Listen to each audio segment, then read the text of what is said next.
for at least a decade, every year I would try to switch search engines for about a week, and I would almost never make it through the week because the search results were not good enough. It's not a scientific measurement, but I can tell you I tried for like 10 years, and within 2-3 days I would always rage back. That's never happened to me on Kagi, and I stayed. So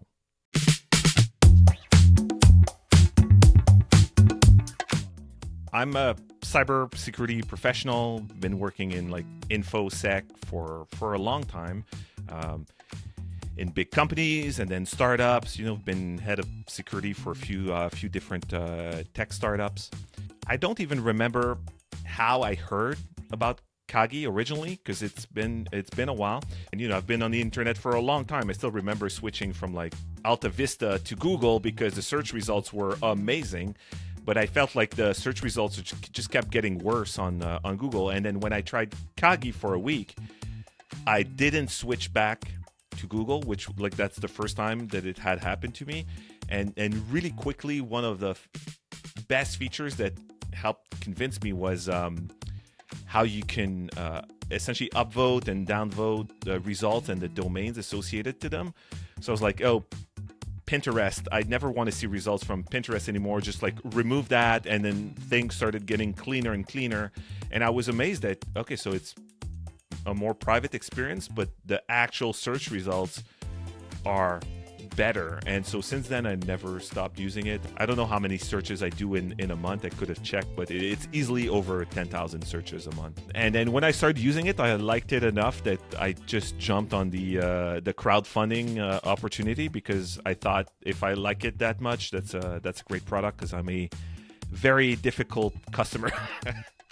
Using the lenses to focus more on like forum posts, for example, it's just so much easier to get like, oh, that's a real conversation people were having about that thing, without being flooded with like SEO junk that you would have elsewhere.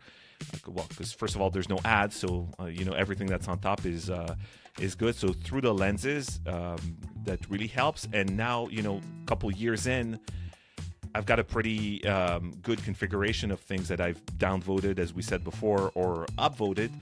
Now it's personalized for me, and I really get the results from the resources I trust the most.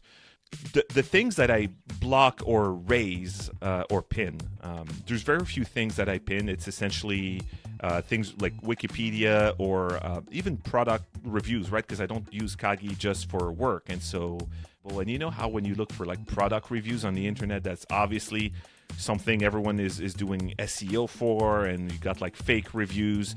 So I've got a lot of things that I'm increasing the results for, and then I'm blocking a lot of low value social media. If I'm looking for a product review, I'm not going to find something interesting there.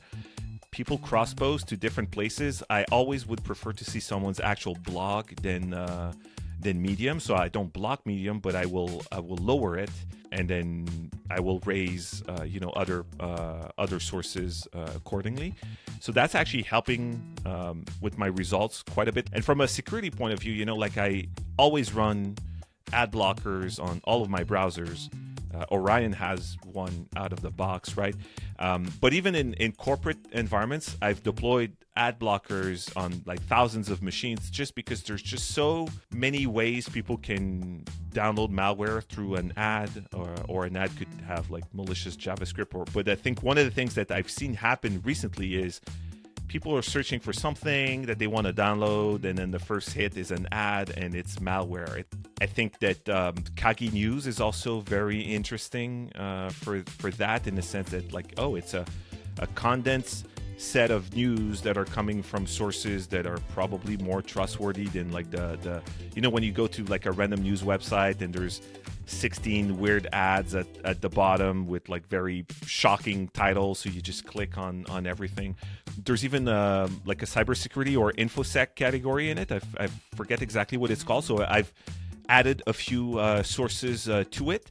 If anyone is watching the video and works in security, look it up. It's on GitHub. You can add more. And so one of the things that it does is it will look for the same event being reported in multiple sources to create a summary of all that and point you to the right places. And one of the reasons I use Orion a lot is it's not rare for me to have 400 to 500 tabs open at any given time. And I really like how the tabs are managed on Orion, built-in ad blocker, built-in picture-in-picture. So it's a nice browser. I don't need, 16 extensions to customize. One thing that I think Kagi does that no one else is really doing from a privacy point of view is the privacy pass.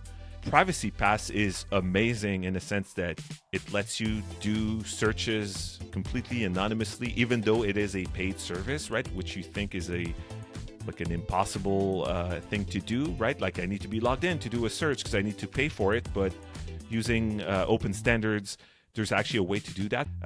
If I was a journalist or if I was working with journalists, I would definitely recommend that they try that out, because sometimes you don't want all of your search history to be tied back to you. And so combination of the privacy pass and the .onion offering for going through Tor, it actually allows you to do searches that will not be tied back to you, which I don't think you could ever assume on the mainstream search engines.